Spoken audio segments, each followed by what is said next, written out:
이 생에 사는 동안 그리스도의 다시 오심을 기다리는 삶, 그분의 다시 오심을 기다리고 있다가 죽더라도 예수께서 오시면 죽었던 몸이 새 몸으로 다시 일으켜져서 구원으로 인도되어서 먼저 하늘에 올라가 있던 영과 혼과 재결합함으로써 영혼육 삼위가 일체를 이룬 완전체가 된 가운데 다시는 죽지 않는 영원한 존재로 하나님과 함께 새 하늘과 새 땅에서 영원히 행복하게 살게 된다 하는 이 복된 소망을 안고 지금 여기 이 생에서 그때를 준비하면서 살아가는 삶은 이 생의 삶이지만 그러나 영원한 다음 세상을 준비하는 삶이기 때문에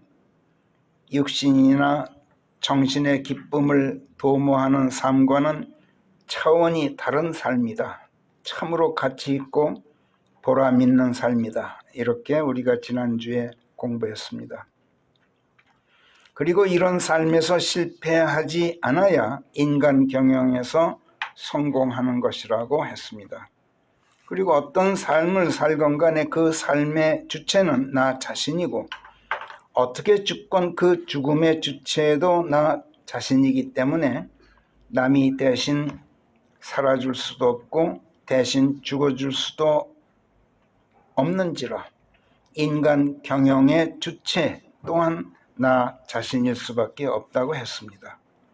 그런데 세상 사람들은 의로우신 하나님께 속한 것이 아니라 불의한 세상에 속한 사람들이기 때문에 모두가 불의한 세상 안에서 불의의 길을 걸으며 살아갈 길을 모색하지만 그리스도인들은 하나님께 속한 사람들이기 때문에 불의한 세상 속에서 불의한 길을 걸으며 살아갈 길을 모색할 수가 없게 되어 있다 그랬어요. 다른 세상이에요. 그래서 어떻게든 살아가려면 어떻게든 하나님의 길 안에서 살 길을 모색해야지 그렇지 않으면 살 길을 찾을 수가 없다 그랬어요. 그런데 그리스도인이라고 자처하는 수많은 사람들이 어리석게도 세상의 불의한 길 안에서 살 길을 모색하기 때문에 인간 경영에서 실패한다고 했습니다. 이런 사람들에게 성령께서 시편 33편 1절에서 다윗의 입으로 오 그대들 의로운 자들이여 주 안에서 기쁜 소리 크게 외쳐 노래하라 마음 바른 자들에게는 찬양이 어울림이라 이렇게 권고하시는 말씀을 지난주 우리가 숙고했죠. 이것이 무엇을 말씀한다고 했습니까? 오 너 그리스도인이라고 자처하는 자야 기쁜 소리 크게 외쳐 주 하나님을 찬양하는 노랫소리가 내게서 들리지 않고 있으니 이 어찌된 일이냐? 그리스도인이라면서 주 예수 그리스도 안에 있지 않음이 아니겠느냐? 의인이라 하면서 네가 하나님의 의 안에 있지 않기 때문에 의롭지 않은 것이 아니냐? 그래서 마음 바르지 못한 것이 아니겠느냐? 그래서 네 삶에서 인간 경영에 성공하지 못하고 있기 때문에 기쁨이 없는 것 아니겠느냐? 그러므로 내 입에서 크게 외쳐 노래하는 기쁜 소리가 들려 나오지 않는 것인지 한번 생각해 보아라. 주 안에 거하라. 의로우신 말씀으로 임하여 계신 그분, 의로우신 말씀 안에 거하도록 해라. 하나님의 의 안에 거하라. 그래서 마음 바르게 되고 의롭게 되어라. 그래야 내가 형통하고 인생 경영에서 성공하게 되어서 기쁜 소리 크게 외쳐 하나님을 찬양하는 노래가 내 입에서 저절로 터져 나오게 될 것이다.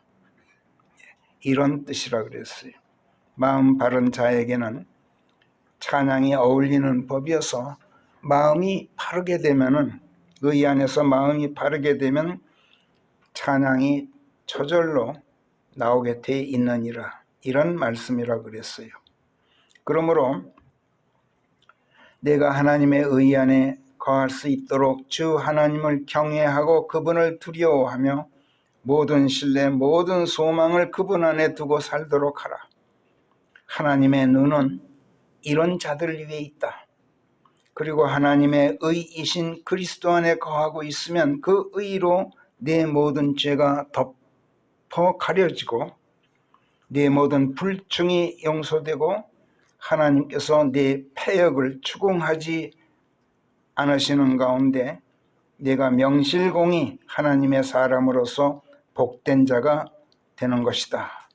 이렇게 가르치는 말씀들을 우리가 지난주 33편과 또 32편에서 2주간 동안 공부했죠. 근데 무엇보다 먼저 지금까지 우리가 이러하지 못했던 것을 통회하고 참회하는 것, 이것이 실패하지 않는 인간 경영의 성공 첫 걸음이라는 것을 지난주 우리가 성령께 배웠습니다.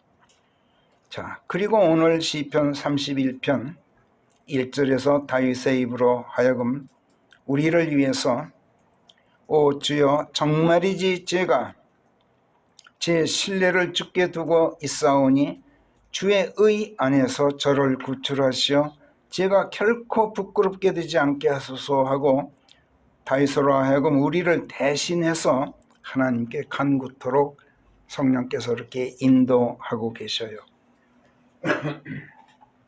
다른 우리말 역본들이 이 말씀을 주의 의로 구출하소서라고 옮겨 놓았지만 킹제임스 성경 원문은 주의 의로가 아니라 주의 의 안에서예요.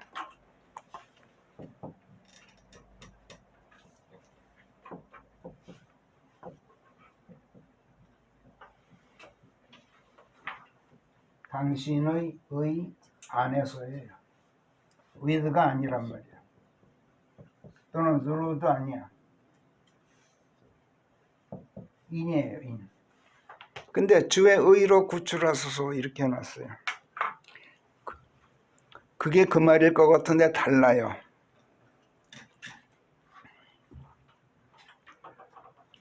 창세기 6장에서 인간의 사악함이 극도에 달해서 인간이 생각하는 것마다 하나같이 악하기만 한 것을 하나님께서 보셨죠. 그리고 땅 위에 인간을 만드신 것을 탄식하셨어요.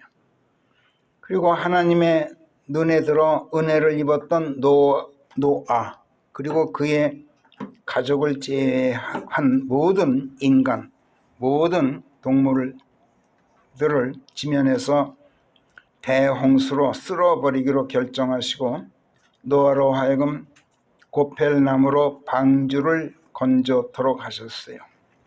이 고포나무라는 게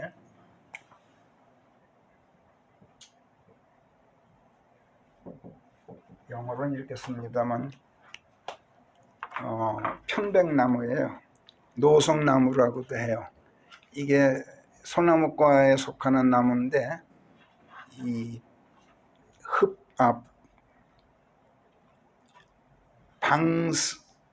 습기에 엄청 강해요. 물을 먹질 않아요, 이 나무가. 그래서 이 선박을 건조하는 데는 최고의 나무로 알려져 있어요. 우리가 보통 알고 있는 편백나무하고는 조금 틀리긴 합니다만은 거의 비슷하다 그래요. 이걸로 방주를 건져도록 하셨어요. 그리고 창세기 6장 18, 19절에서 너와는 내가 내 언약을 확고하게 세우겠다.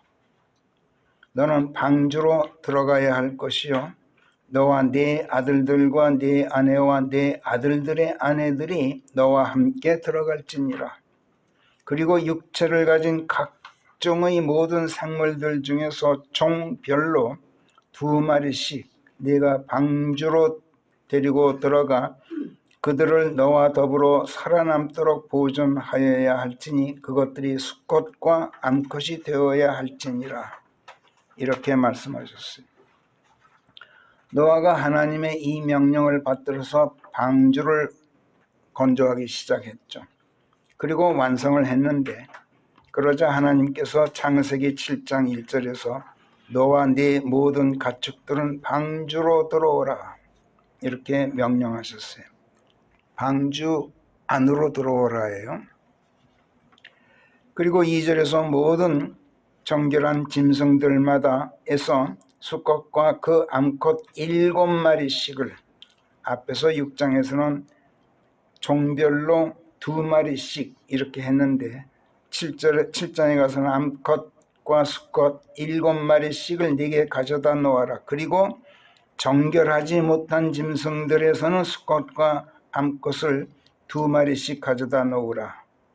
또 공중의 새들에서도 수컷과 그 암컷을 7마리씩 가져다 놓아 온 땅 지면 위에 씨를 살려 보존하도록 하여라 이렇게 명령하셨어요. 그리고 이래 동안 노아가 이 일을 마쳤어요. 밤낮으로 땅 위에 비가 내려서 방주에 들어가지 못했던 나머지 모든 인류, 모든 생물들이 지면에서 몰살을 당하게 되었죠. 이때가 노아가 600살이던 때였어요. 여기서 잠깐 노아가 방주를 건조한 기간을 보자면 그 기간이 총 120년이었다. 이렇게 주장하는 성경 주석자들이 대부분이고 최소한 100년 이상이라는 것이 공통된 견해인 것 같아요. 우리나라 이름난 여러 목사들의 설교집을 제가 찾아봤더니 그들도 노아 이야기를 할 때마다 노아가 하나님의 명령에 따라 120년이라는 긴 세월 동안 방주를 건조하였다. 이렇게 말하면서 노아의 순종을 칭송하고 있는 걸 제가 확인했어요. 예를 들면 조용기 목사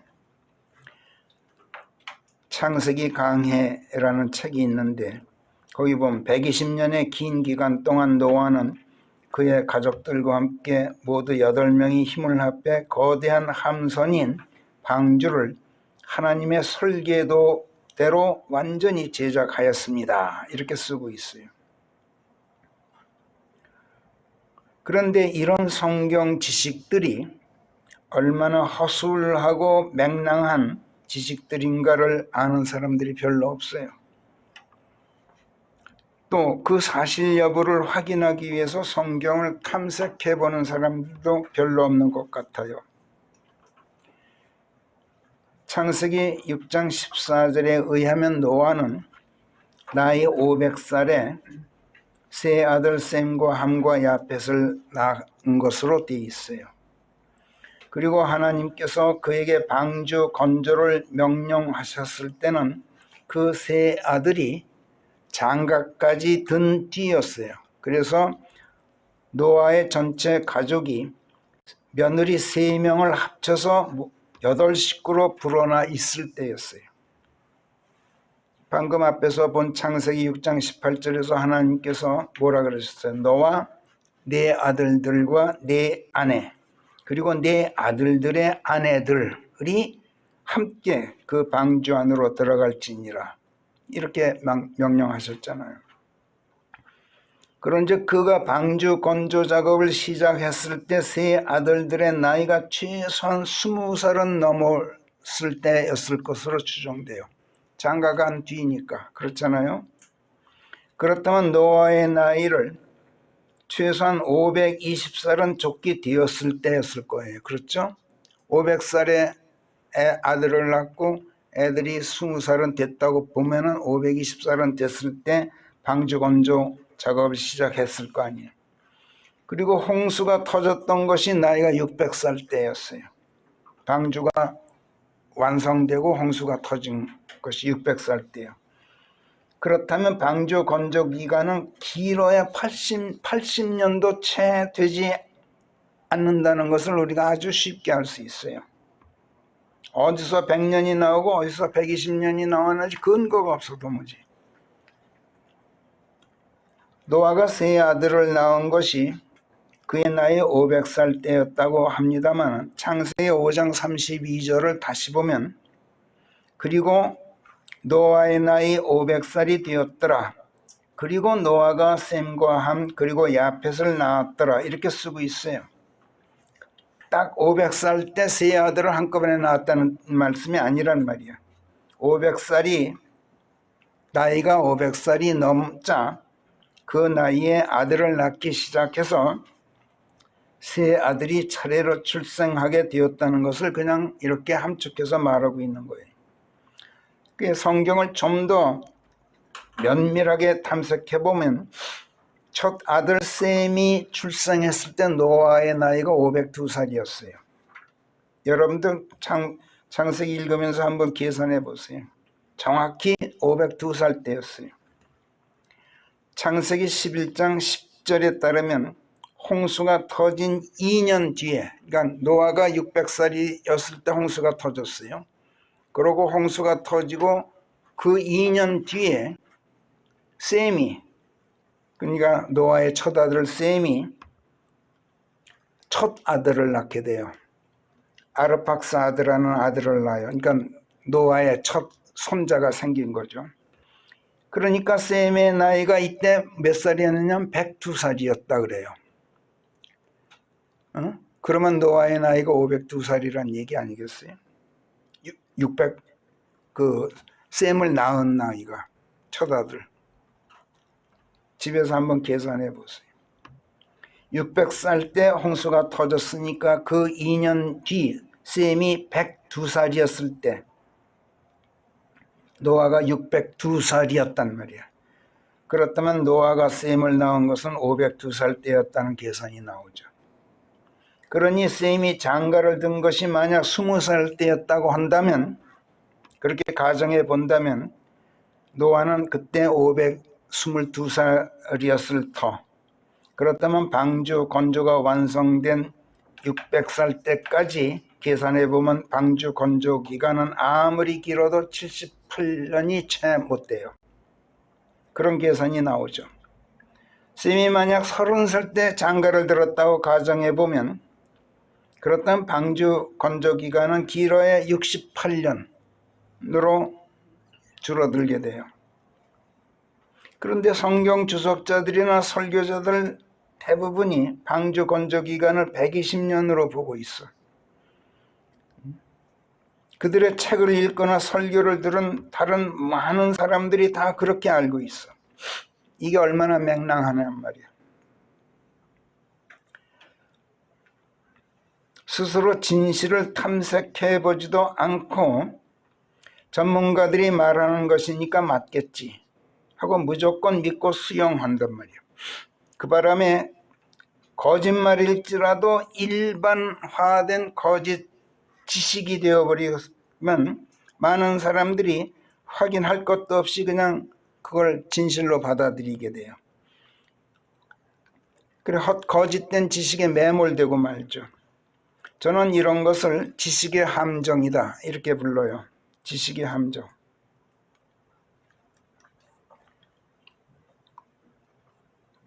요즘 미국에서 그 유명한 챗봇이라는 게 아주 화제가 되고 있죠. 미국의 일론 머스크, 테슬라의 일론 머스크라는 사람이 설립한 AI 오픈이라는 인공지능 연구소가 개발한 로봇이 있는데 그거를 챗봇 GPT라고 불러요. 상식적으로 알아두세요. 이런 거는 현대인을 사는 사람이면 알아두는 게 좋을 것 같아요. 챗봇이란 이 채팅한 인간과 이야기를 나눈다는 뜻이에요. 그 로봇을 줄여서 챗봇이라고 불러요. 그러니까 그 AI 오픈 연구소가 이렇게 이름을 지었어요. 그 로봇 이름을. 근데 챗봇 GPT라고 불러요. 여기서 G는 generative예요. generative라는 뭐냐면 생성이라는 뜻이에요. 생성. P는 pre-trained예요.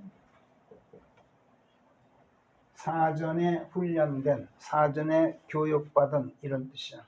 그러니까 이 로봇은 사전에 다 모든 훈련을 다 받은 거야. 지식에 대한. 그 다음에 이 T는 트랜스포머예요. 전환,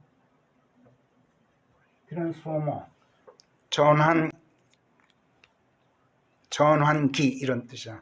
그러니까 사전에 훈련된 지식을, 교육받은 지식을 생성해내서 그것을 종합해서 새로운 그 지식으로 생성해낸다. 이걸 줄여서 GPT라고 그래요.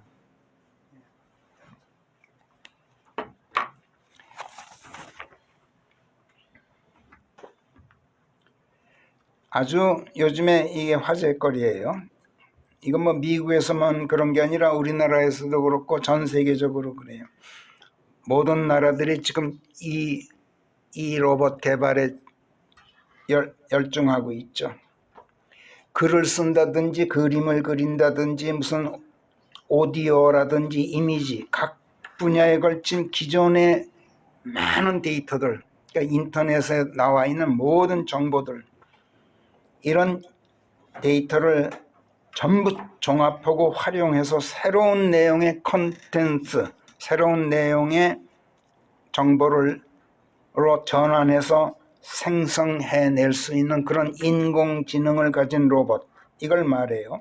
그러면서 사람과 채팅을 하면서 대화를 하면서 의사소통을 하기 때문에 챗 로봇, 챗봇 이렇게 부르는 모양인데, 이 로봇의 두뇌 격인 전자칩 안에 수만 명의 각 분야 전문가들의 종합적인 지식들이 다 집약되어 있어요.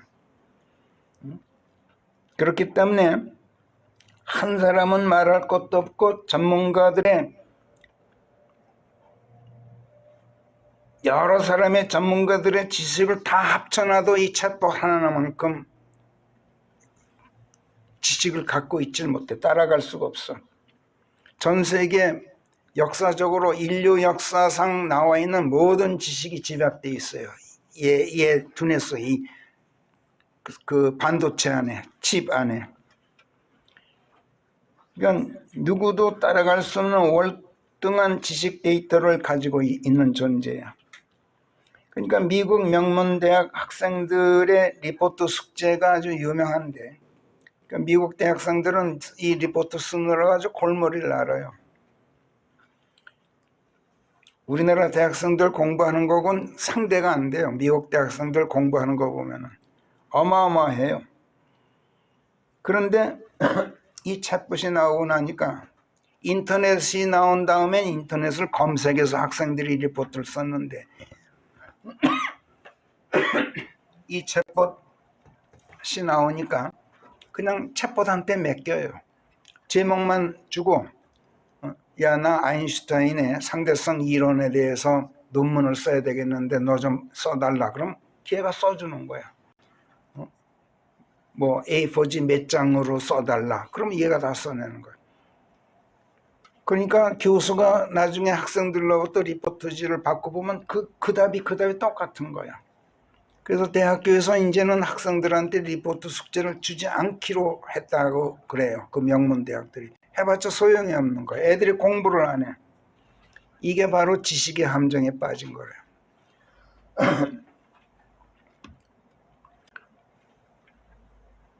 그 어렵다는 미국 의계 변호사 시험, 의사 시험, 또 명문대학교 무슨 와튼 스쿨이니 컬럼비아니 프린스턴이니 예일이니 하버드니 하는 그 명문대학교 MBA 시험,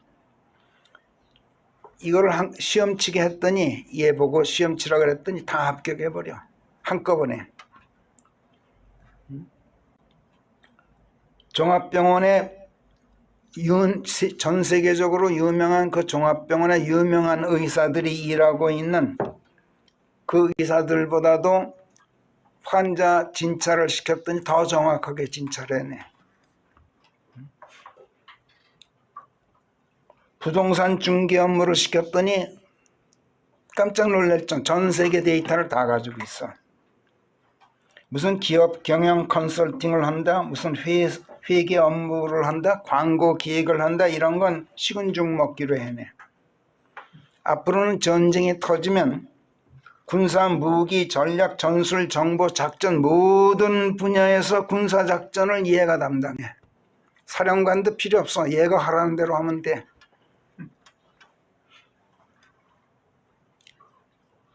그러니까 얘가 가지고 있는 지능이 인간 지능을 지금 압도하고 있어. 그래서 세상이 지금 발칵 뒤집혀 있는 거예요. 엊그제는 이 챗 로봇이 미국 법정에서 재판장을 시켰더니 재판장 대신에 판결문까지 써내렸는데 그걸 그 로봇이 작성한 판결문을 보니까 그 법관들이나 변호사들이 할 말을 잃었어. 자기네들보다 훨씬 정확하게 판결을 내린 거예요. 아직 개발 초기야. 그런 단계인데도 그런 정도야. 그래서 AI 오픈사가 이번 달부터 이제 유료화 시켰어요. 이걸. 아직까지는 이게 무료인데, 무료 서비스인데 월간 한 달에 20불만 내면은 월간 구독을 할 수 있어. 이거를. 어마어마한 돈이죠. 1년에 240불이야.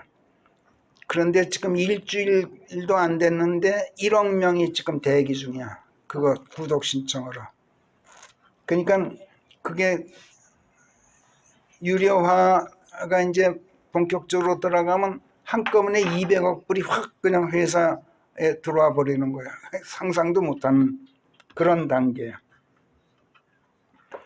자, 쉽게 말해서 앞으로는 개개인이 공부할 필요도 없고 지식을 탐색하느라고 머리 싸매고 책을 읽을 필요도 없고 인터넷을 검색하느라고 시간 소비할 필요도 없는 시대가 온다는 거죠. 이렇게 되면 모든 사람이 인공지능이 챗봇이 제공하는 지식 정보에만 매몰되게 돼 있어요. 그러니까 얘가 아무리 거짓말을 한다 해도 왜곡되고 조작된 그 정보를 제공한다고 해도 얘가 말하는 것이면 다 믿을 수밖에 없고 나중에는 거짓말인 거 사실이 아닌 줄 알면서도 그것이 그냥 그것을 수용해야만 되는 그런 시대가 되어버린단 말이에요. 지금 벌써 우리나라 정치가 그렇잖아요. 정치인들이 뻔히 거짓말인 줄 알면서 거짓말을 해요. 그래야 자기 패들이 모이니까. 그리고 그 패거리들이 팬덤 정치라는 게 그 무서운 거야. 거짓말인 줄 알아요. 근데 거짓말이기 때문에 뭉쳐요.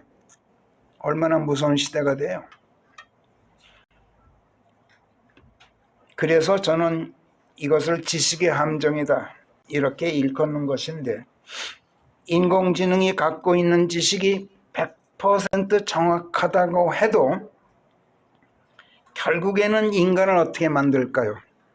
인류를 무지하고 무능하고 무력하고 무의지한 상태, 무념, 무상, 무사고의 늪에 빠뜨리게 돼요.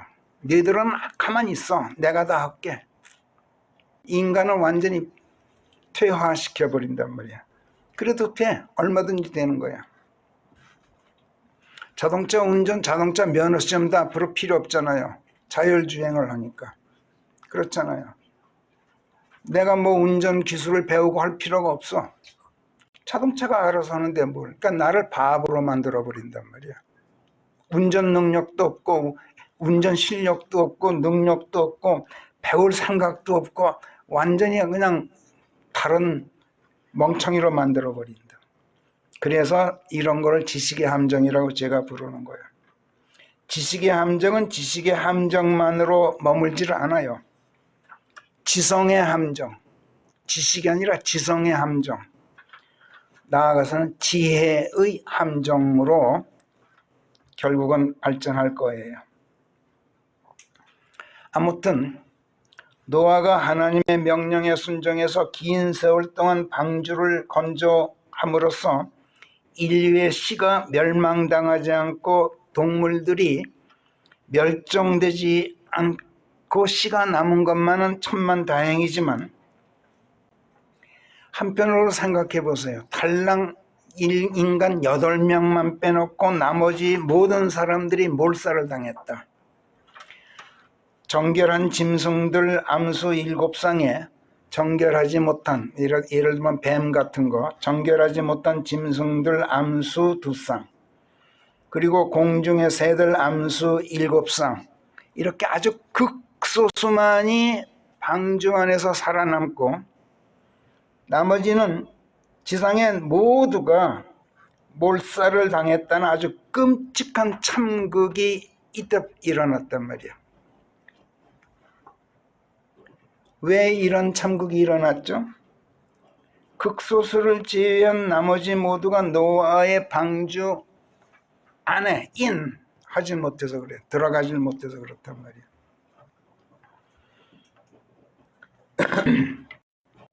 그러니까 방주가 안만 있어도 그 방주로 구출되는 게 아니란 말이야.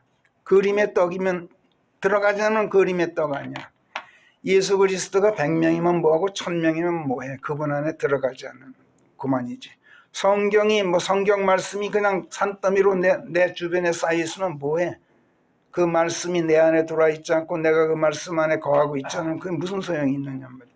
그래서 인이 중요하단 말이야.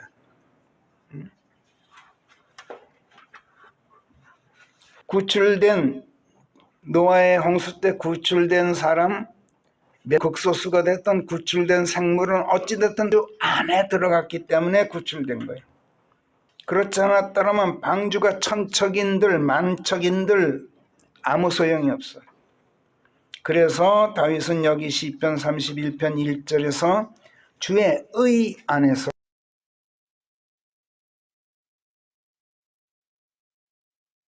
주십시오 하고 간구하고 있는 거예요.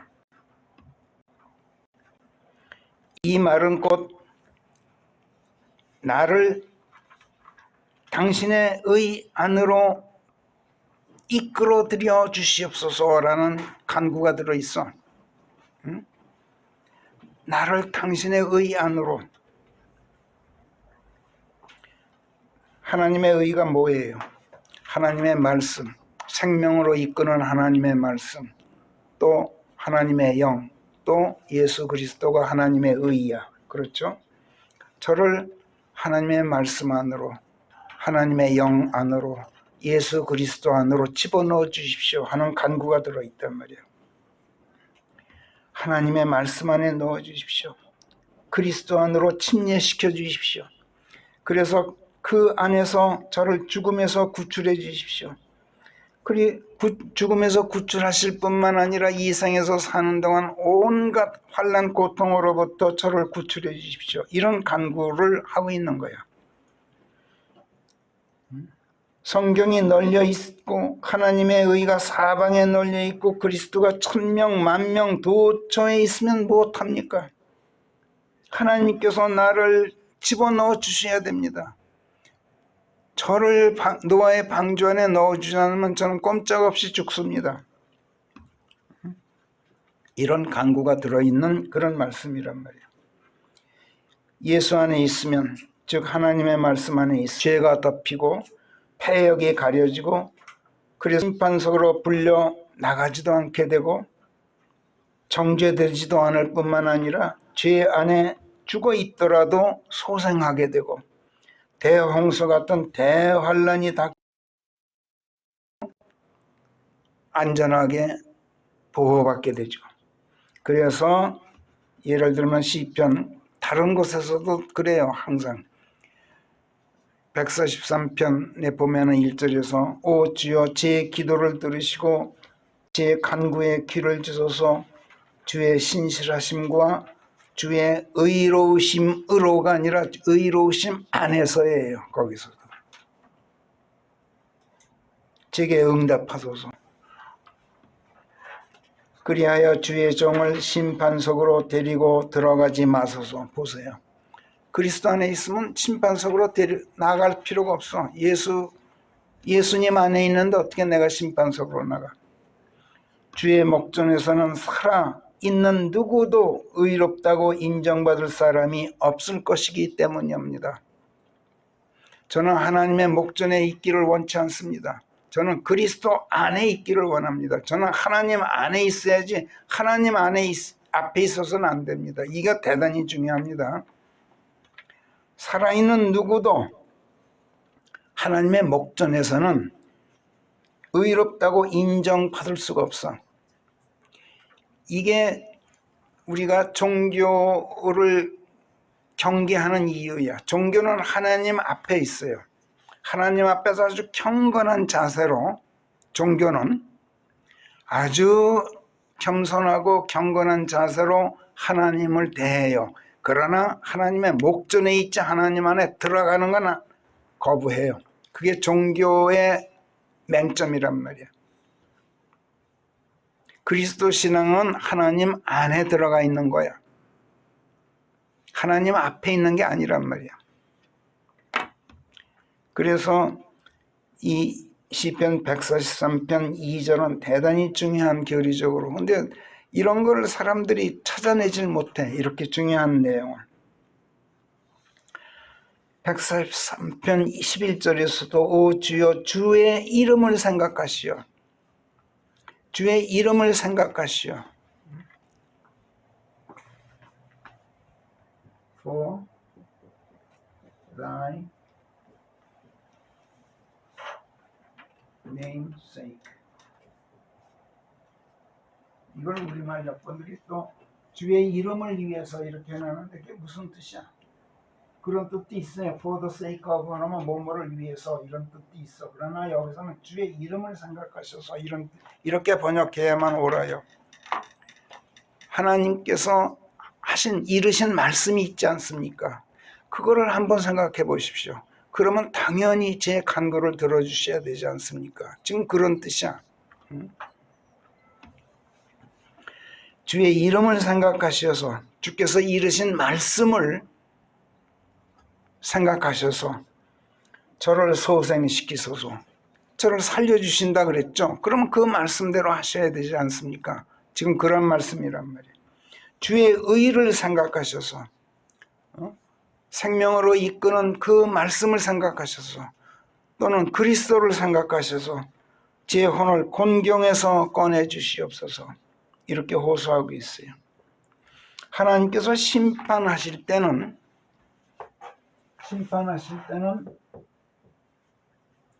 judge with예요. his 이렇게 돼요. 하나님의 의로 심판해요. 의 안에서 심판하는 게 아니라 하나님의 의로 심판하신단 말이에요. 또 하나님의 법도 하나님의 말씀으로 심판하셔요. Judge with his judgment. 하나님의 법도로 심판을 해. 또는 하나님의 진리로 성경에 보면 그렇게 돼 있어요. With his truth. 하나님의 진리. 이거 말씀으로 심판하신단 말이야. 그러니까 시편 96편 11절 12절 13절 거기 보면은 거기서는 세상을 의로 심판하시고 백성을 하나님의 진리로 심판하시리라 이렇게 되어 있어요. 여기서는 with야. 그러나 구원은 with가 아니라 in이야. 들어가야만 돼. 98편 시편 98편 7절부터도 7, 8, 9절에서도 의로 세상을 심판하시고 올바름으로 백성을 심판하실 것임이라 이렇게 되어 있어요. 이처럼 하나님께서는 하나님의 의, 하나님의 법도 하나님의 진리로 심판하시지만 죄를 용서하고 깨끗하게 하고 죽음에서 건지고 영원한 생명을 주시는 이 일은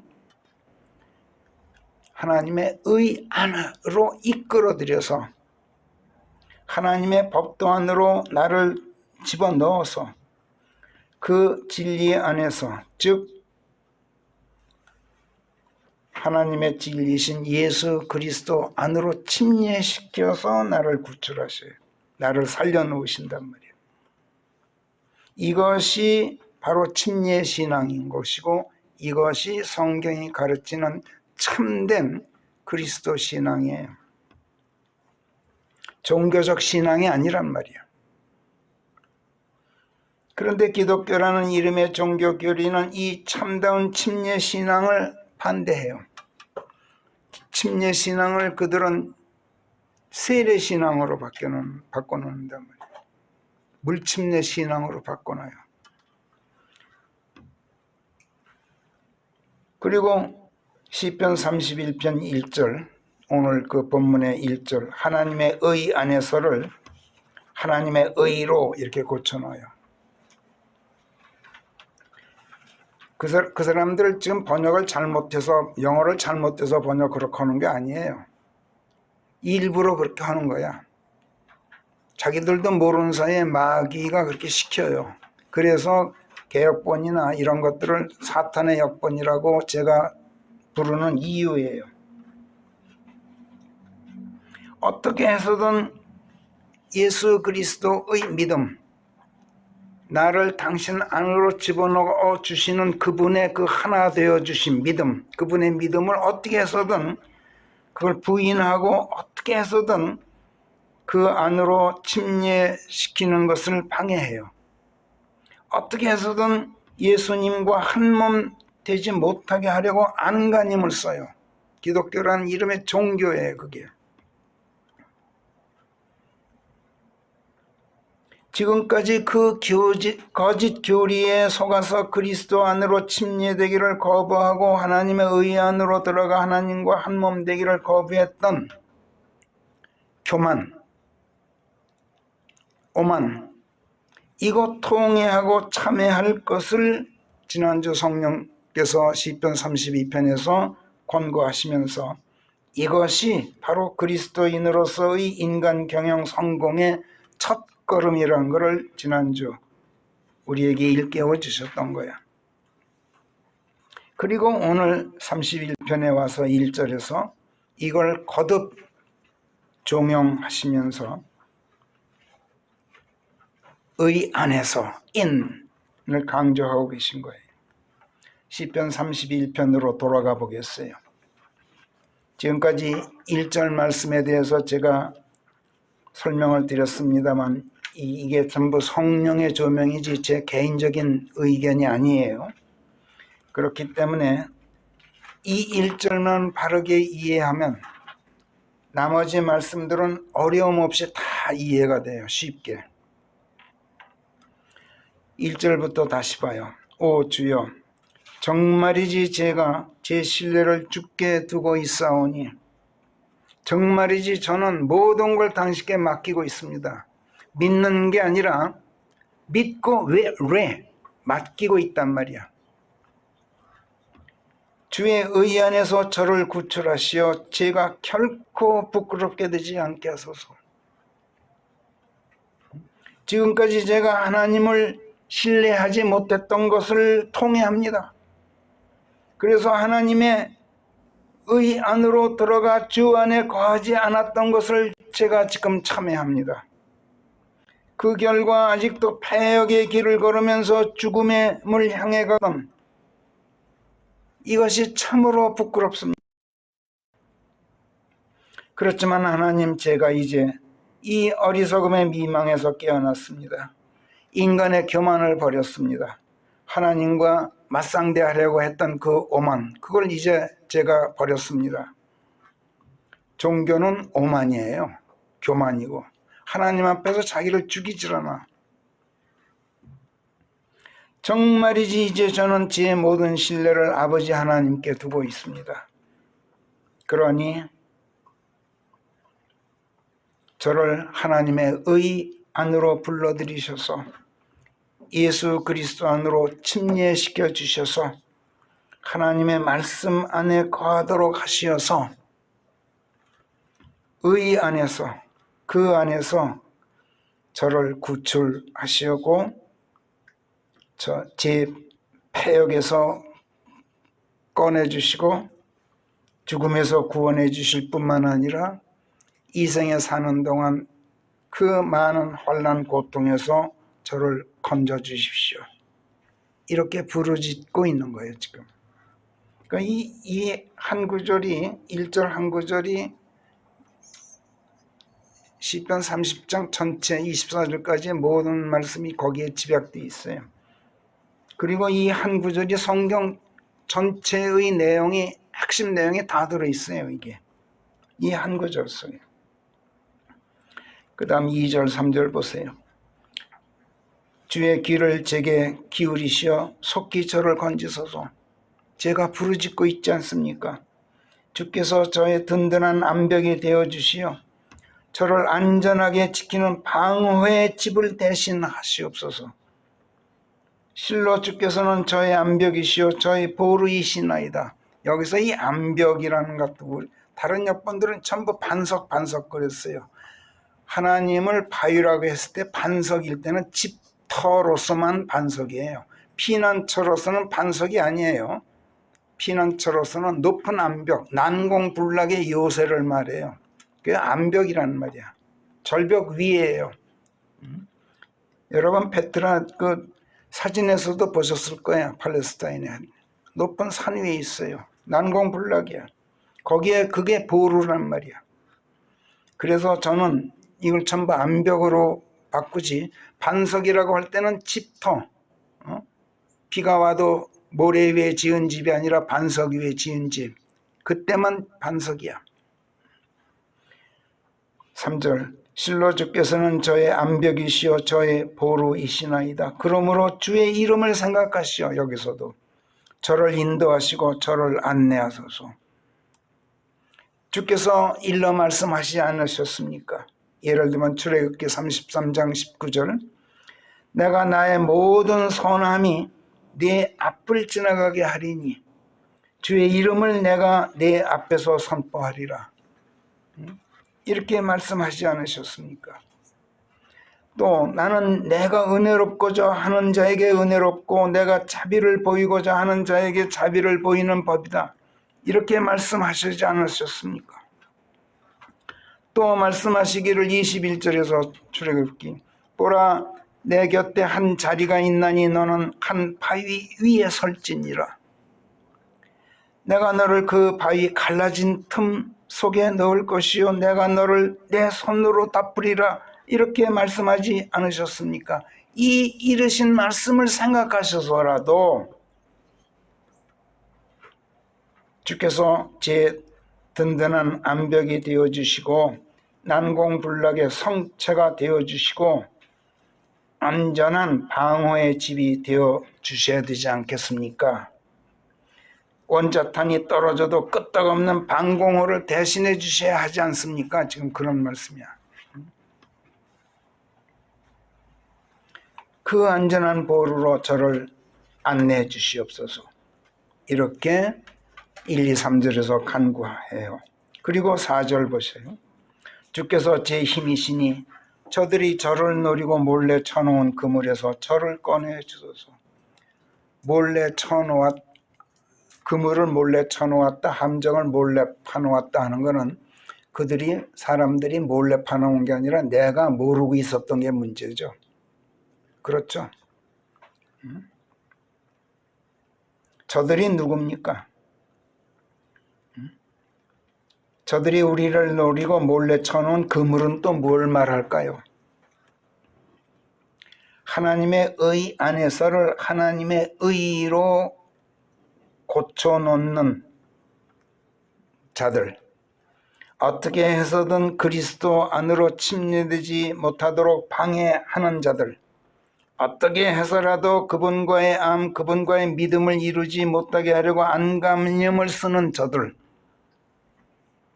하나님의 의, 하나님의 진리이신 예수 그리스도 안에 거하고 있지 못하게 해서 우리의 혼을 죽음 안에 가두어 놓으려고 하는 자들, 그들을 말하고 있는 거야 지금. 그리고 저들의 교리, 우리의 혼을 노리고 몰래 쳐놓은 그물이란 바로 그들의 교리를 말하고 있는 거예요. 지금 챗봇 GPT한테 한번 물어보세요. 그것이 아무리 놀라운 지능을 갖고 있다 해도 인공지능이지 하나님의 지성은 아니야. 그렇기 때문에 제가 장담해요. 지금 여기서 말하는 저들이 무엇이고 저들이 몰래 쳐놓은 그물이 뭐냐 이렇게 찻번 GPT한테 물어보면 이런 대답 못할 거야.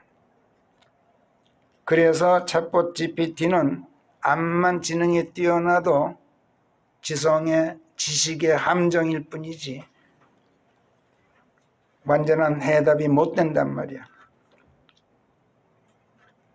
지금까지 지식의 함정에 빠져 있는 가운데 하나님의 의 안에서 구출되기를 거부했던 인간의 교만과 오만을 통회하고 참회하라고 지금 성령께서 이런 말씀들을 오늘 우리에게 조명하고 계신 거예요.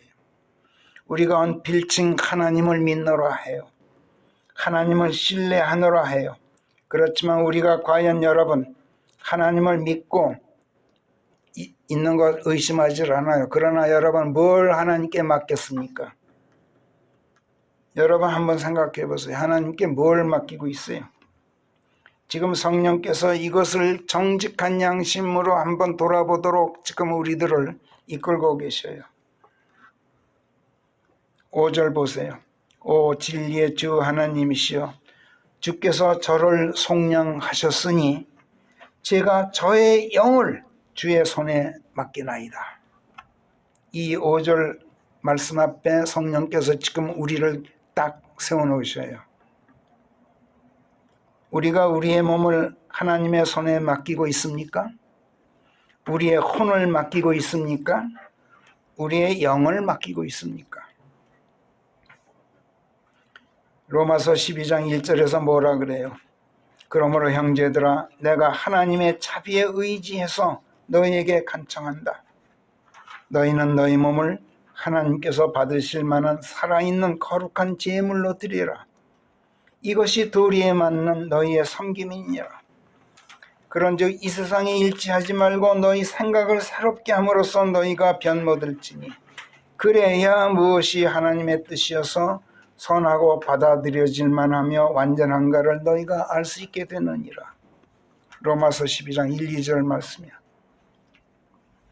영은커녕 혼도 마음도 하나님께 맡겨드리지 않거니와 혼은커녕 몸 하나님께 맡기지 않고 세상에 붙잡아 우리들 아닙니까? 그래서 로마서 12장 1절 시키지 말아라 하는 말씀이 그래서 나오는 거야. 그래 놓고 우리가 어떻게 해요? 몸이 조금만 불편해 하나님께 고쳐달라고 때를 쓰지 않습니까? 응? 하나님께 맡겨놓지도 않고 병든 몸 고치려면 내 몸 의사한테 맡겨야 되잖아요. 근데 안 그래 놓고 조금만 아프면 고쳐달라고 아우성이야.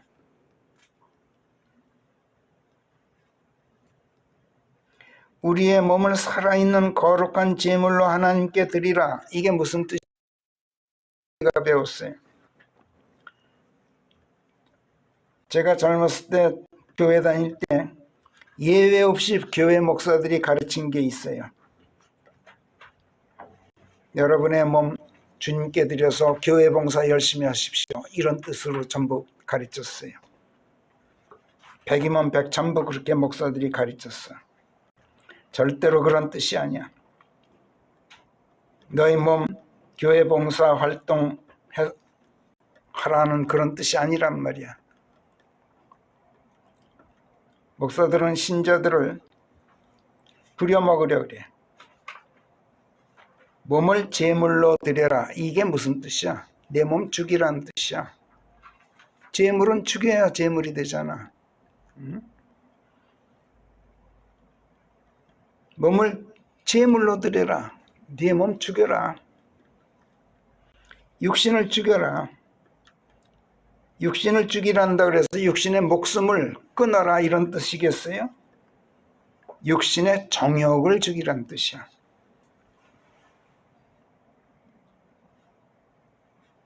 그러니까 살아있는 거룩한 제물이라고 말씀하잖아. 살아있는 제물이야. 죽은 제물이 아니라 죽이되 세상에 대해서는 죽어 있지만 하나님께는 그리스도 안에서 살아있는 가운데 그 몸의 육신을 하나님 앞에서 죽여라. 세상에 대해서는 죽어 있고 하나님에 대해서는 살아있는, 그래서 참다우신 대제사장이신 예수 그리스도가 지금 하늘의 성막 지성소 안에 들어가 나를 중보하고 계시는데, 그분이 당신 자신의 피를 들고 들어가 계신다. 그런데 그건 예수님의 피지만 그 피는 나 때문에 흘리신 피 아니냐. 내 육신을 죽여야 그 피가 바로 내 피로 간주된다.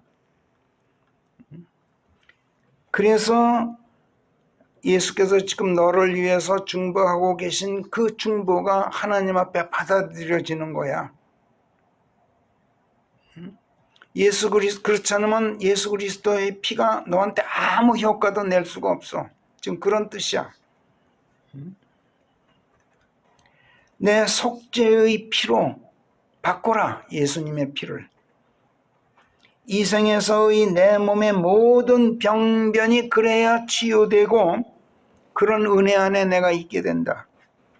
그는 물론이고 앞으로 장차 그리스도께서 오실 때에도 천상의 새 몸으로 다시 일으켜져서 영원 세계로 영접되어 올라가는 그 은혜도 지금 내 육신을 죽여야만 그게 이루어진다. 이게 바로 내 몸을 살아있는 거룩한 제물로 하나님께 드리는 거야. 교회 봉사 열심히 하라는 뜻이 아니란 말이야.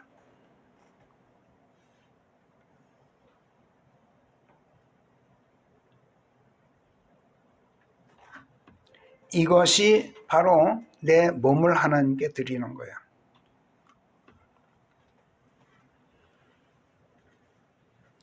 베드로전서 2장 11절, 끔찍이 사랑하는 자들아, 나그네들이요 순례자들인 너희에게 내가 간청하노니 혼에 대적해 싸우는 육신의 정욕들을 끊으라. 보세요. 이게 바로 육신의 정욕을 끊으라. 이 말씀이 바로 육신을 죽여라.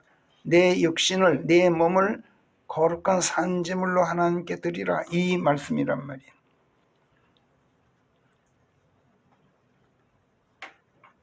로마서 8장 12절도 형제들아 우리가 빚진 자들이로되 육신에 빚진 것이 아닌즉 육신을 쫓아 살 것이 아니니라. 이는 너희가 육신을 쫓아 살면 너희가 죽을 터로되 그러나 너희가 영을 통하여 몸의 행실을 죽이면 너희가 살게 될 것임이라. 로마서 8장 12절 13절. 또 갈라디아서 5장 24절 보세요. 그래서 그리스도의 사람들은 육신을 십자가형에 처하여 성정과 정욕을 죽여버렸느니라. 육신을 죽인다 그래서 육신의 목숨, 생명을 끊는 게 아니라 육신 속에 있는 정욕, 성정을 죽여버린 걸 말한단 말이에요. 이런 말씀들이 모두 우리의 몸을 하나님께 맡길 것을 권고하는 말씀들이야. 어떠세요? 여러분들 우리의 몸을 그렇게 하나님께 맡기고 사십니까? 자, 그럼 이번에는 혼을 봅시다. 혼은 어떻습니까? 신명기 11장 13절에 보면 너의 마음을 다하고 너의 혼을 다하여, 다한다는 말은 맡겨라, 드려라 이런 뜻이야. 주 너의 하나님을 사랑하고 섬기라. 신명기 11장 13절에서 성령께서 모세의 입으로 권면하셔요. 그러면 하나님께서 어떻게 하신다 그러죠?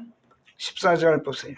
그리하면 계절 따라 적당한 때에 이른 비와 늦은 비로 너희 땅의 비를 내가 너희에게 주어서 너희의 곡식과 포도주와 네 기름을 너희가 거두어 드릴 수 있도록 하겠고, 여기서 기름이란 말은 오리브 나무를 뜻해요.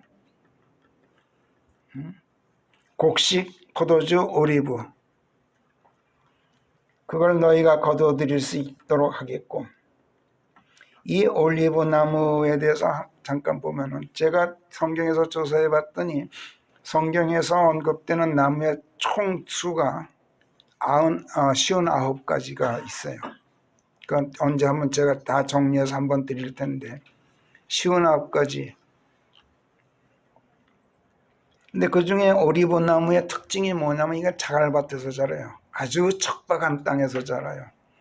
그런데 그나마 비가 와야만 자라요. 그래서 바위에서 기름을 낸다. 성경에 보면 그런 말씀이 나와요. 하나님께서는 차돌 같은 바위에서 물을 내실 뿐만 아니라 기름을 내셔 올리브 나무를 자라게 해주신단 말이에요. 15절, 또 네 가축을 위하여 네 들판에 풀을 보내어서 내가 먹고 배부르도록 하겠나니. 어떻게 하면? 네 혼을 다해서 주 너의 하나님을 사랑하고 섬기면 그렇게 하신단 말이에요. 그러나 우리의 혼을 하나님께 맡기지 않으면 어떻게 한다고? 신명기 11장 17절, 그렇게 되는 날에는 혼을 너희가 하나님께 맡기지 않으면 너희에게 주의 진노가 불붙을 것이요, 그분께서 하늘을 닫으시어 비가 내리지 않을 것이며 땅이 그 소산을 내지 않을 것인즉 주께서 너희에게 주시는 땅에서 너희가 금방 멸망당하지 않을까 두렵도다. 그렇다면 어떻게 하는 게 우리가 우리의 혼을 하나님께 드리는 것일까요? 그러므로 18절, 너희는 내 말씀들을 너희 마음속과 너희 혼속에 넣어두고 그것들을 너희 손에 하나의 표징으로 묶어두고 그 말씀들이 네 미간에 표지가 되어 있도록 하라. 그리고 내가 네 집에 앉을 때나 내가 길을 걸을 때나 내가 일어날 때 그 말씀들을 들려줌으로써 너희가 그 자식들에게 가르쳐야 할지니라. 이게 우리가 우리의 혼을 하나님께 맡긴 거야. 우리가 우리의 혼과 마음을 하나님께 맡기고 있게 되면 우리의 말씀들이 들어와 있게 돼. 그리고 그 표징으로 손과 미간에 하나님의 말씀들이 표지로 새겨져 있게 돼. 그래서 언제 어디서나 그 말씀들을 자식들에게 들려주고 있게 돼. 이렇게 된다고 말씀하고 있어요. 지금 신명기 6장 6절에서도 내가 네게 명령하는 이 말씀들이 네 마음속에 있어야 할지니라 이렇게 명령하셔요. 그런 다음 7, 8, 9절에 보면 너는 또 그 말씀들을 네 자식들에게 열심히 가르쳐야 하나니 내가 내 집에 앉아 있을 때나 내가 길을 걸을 때나 내가 누울 때나 내가 일어날 때 그 말씀들을 이야기해 주어야 할지니라.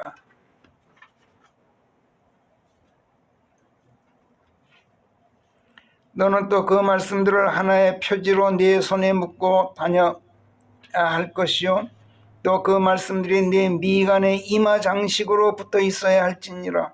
너는 또 그 말씀들을 네 집 기둥들에 써놓고 네 문들에 써놓을지니라. 이렇게 명령해요. 그런데 여러분, 말이 그렇지 하나님의 말씀들을 마음속에 담고 있다고 해서 그렇다는 것을 밖으로 나타내 보이기 위해서 그 말씀들을 하나의 표지로 이마에 붙이고 다니고 손목에 묶고 다닐 필요가 있겠어요? 어떻게 생각되세요? 하나님의 말씀들을 마음속에 넣어두면, 그래서 내 혼을 하나님께 맡기고 살게 되면 속에 있는 말씀들이 저절로 밖으로 표출되게 돼 있어요. 구태여 걸을 필요가 없어요. 지난날 예수님 시절에 바리새인들이 성구한 목에 큼지막하게 걸고 다니는 걸 예수께서 비웃으셨죠. 그 사람들 왜 그런지 아세요? 마음속에 말씀이 없기 때문에 외형적으로 나타내려고 그런 거야. 우리 마음속에 하나님의 말씀이 있으면은 구태여 내가 자식들한테 일일이 들려주지 않아도 자식들이 알아요. 내게서 말씀들이 표출되어 나가고 있어요, 자식들한테. 이마에 붙이고 다니지 않아도 사람들이 봐요, 하나님의 말씀을. 그런 법이야. 위선적인 종교적 형식주의자들이 하는 짓대로 할 필요가 없단 말이야. 무슨 성경 구절이 쓰여 있는 그 옷단을 큼지막하게 해서 일부러 그렇게 해서 바리새인들이 입고 다닌다고 예수님께서 마태복음 23장에서 비웃으셨어요. 어떠세요? 우리의 마음속에 하나님의 말씀들이 들어와 거하고 있는지 한번 생각해 보세요, 각자. 그렇다면 여러분, 어떻게 해야 하나님의 말씀들이 우리의 마음속에 들어와 거하고 있게 되죠? 달달 외우면 될까요? 절대로 그렇지가 않아요. 우리가 하나님 안에 거하면 하나님의 말씀들이 우리 안에 거하게 된다고 예수께서 요한복음 15장 7절에서 말씀하셨어요. 요한복음 15장 7절, 너희가 내 안에 거하여 내 말씀들이 너희 안에 거하고 있다면, 이렇게 말씀해요. 너희가 내 안에 거하면 내 말씀들이 너희 안에 거한다는 거야. 그러면 너희가 원하는 것을 청할지니 그러면 그것이 너희에게 이루어지리라. 어떻게 하는 것이 예수 그리스도 안에 거하고 있는 것이라고 했죠? 어떻게 하는 게 그러면 우리가 예수 그리스도 안에 거하는 겁니까? 살리는 것은 육이 아니라 영이라 그랬어요. 그래서 예수께서 지금 이 땅에 영으로 계신다 그랬어요. 즉 하나님의 말씀으로 임하여 계신다고 우리가 골백 번도 더 공부했어요. 그런즉 그분 안에, 즉 영 안에 거하면, 즉 하나님, 그분께서 들려주신 하나님의 말씀들 안에 거하면 바로 이것이 우리가 예수님 안에 실제로 들어가 거하고 있는 것이라고 우리가 배웠어요. 그렇다면 하나님의 말씀들 안에 들어가 거한다는 것은 또 뭘 말합니까? 몸은 비록 세상 안에 살고 있을지라도 아까 봤죠? 이 몸을 살아있는 거룩한 제물로 하나님께 드리면 이 몸 안으로 하나님의 말씀이 홍수처럼 쇄도해 들어오게 돼 있어요. 하나님의 영이. 이 몸을 거룩한 산제물로 하나님께 드리면 하나님의 말씀이 쇄도해 들어와요, 내 안으로. 그러면 하나님의 영이 나를 장악해버려요. 나를 완전히 정복해버려요. 내가 하나님의 말씀 안에서 익사하고 말아요. 내 몸은 말할 것도 없고 내 혼까지 하나님의 영에 완전히 장악되고 말아요.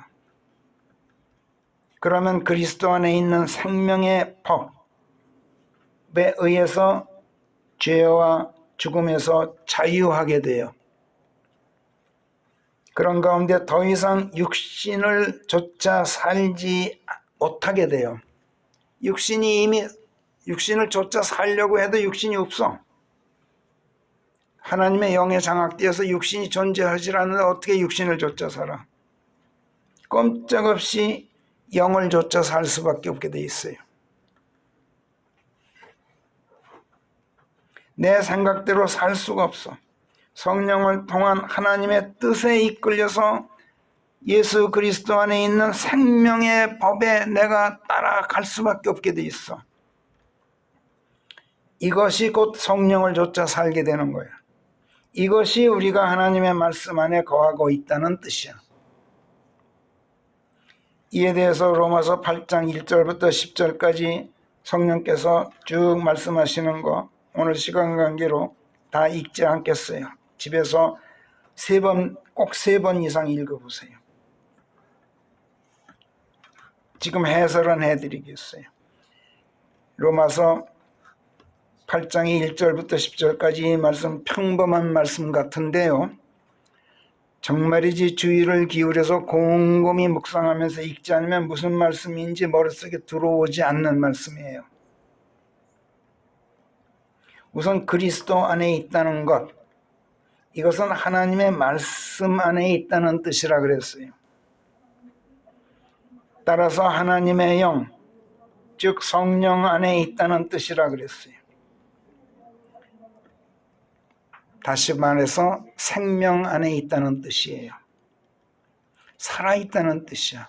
바꿔 말해서 그리스도 안에 있다는 것은 더 이상 육신 안에 있지 않고, 더 이상 죄 안에 있지 않고, 더 이상 죽음 안에 있지 않다는 뜻이에요. 내가 그리스도 안에 있다는 것은 내 육신이 성령에 의해서 그리스도의 죽으심 안으로 침례되었기 때문에 그분과 함께 죽어 없어 버렸다는 뜻이고, 그 대신 하나님의 영, 생명의 영, 진리의 영, 즉 성령께서 내 안에 들어와 내 생명이 되어 계신다는 뜻이에요. 지금 로마서 8장 1절부터 10절까지를 제가 지금 설명해 드리고 있는 거예요. 집에서 잘 기억하셨다가 한번 읽어보시면 무슨 뜻인지 쉽게 머리에 들어올 거예요. 그러므로 그리스도 안에 있는 나는 육신을 좇아 살려고 해도 그럴 수가 없게 돼 있어. 좇아 살 육신이 없어졌기 때문에. 그래서 나는 내 안으로 들어와 나를 장악하고 계신 성령을 좇아 살 수밖에 없게 돼. 따라서 나는 육신적인 일들에 마음을 쓰지 않게 돼. 마음을 쓸 필요도 없어. 성령께서 행하시는 일들의 마음을 쓸 수밖에 없게 돼. 왜? 육신은 없고 성령께서 나를 완전히 가득 채우고 있기 때문에. 육신적인 일에 마음을 쓴다는 것은 뭘 말해? 죽음으로 가는 일들의 마음을 쓴다는 뜻이고,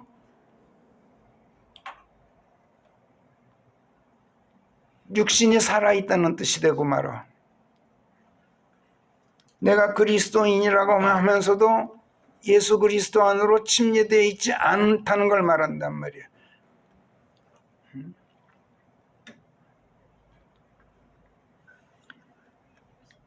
성령의 일들의 마음에 쓴다는 것은 생명의 길에서 평강의 일, 평강의 영, 성령은 평강의 영이셔요.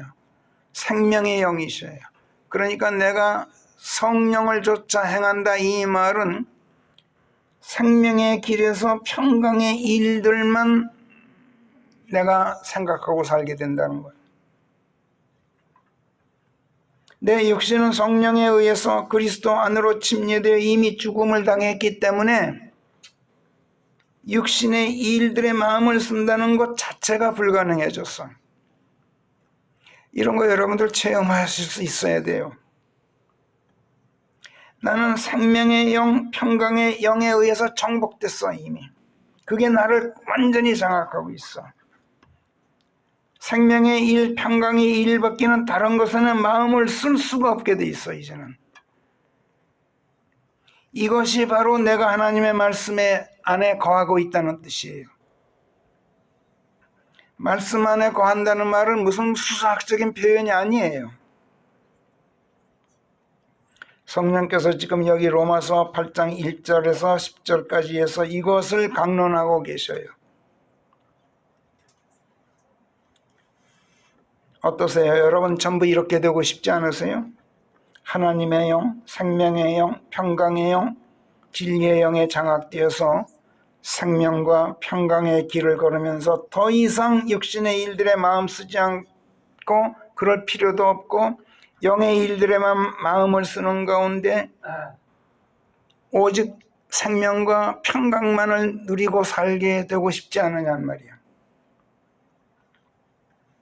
그렇다면 내 안에 있는 사람의 영을 하나님께 맡기세요. 그러면 하나님께서 내 영 대신 당신의 영을 넣어주셔요. 바꿔주셔요. 생명의 영, 진리의 영, 평강의 영을 내 육체 위에 쏟아부어 주셔. 하나님의 말씀들이 내 안으로 홍수처럼 쇄도해 들어오도록 해주신단 말이야. 그리고 나를 정복하고 나를 장악해버려, 그 말씀으로. 그러면 생명과 평강, 저절로 내가 그 안에 있게 돼. 다시 말해서 인간 경영에 성공토록 하신단 말이야. 내가 살아있고 내가 평강을 누리면 이게 성공하는 거 아니야. 몸도 드리고 혼도 맡기고 영까지도 하나님께 맡기란 말이야. 하나님께서 나를 경영하시도록 하라는 뜻이에요.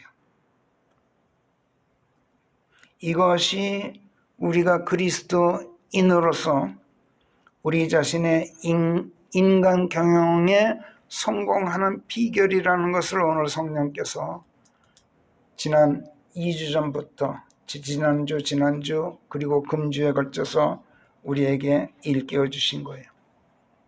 기도하겠습니다.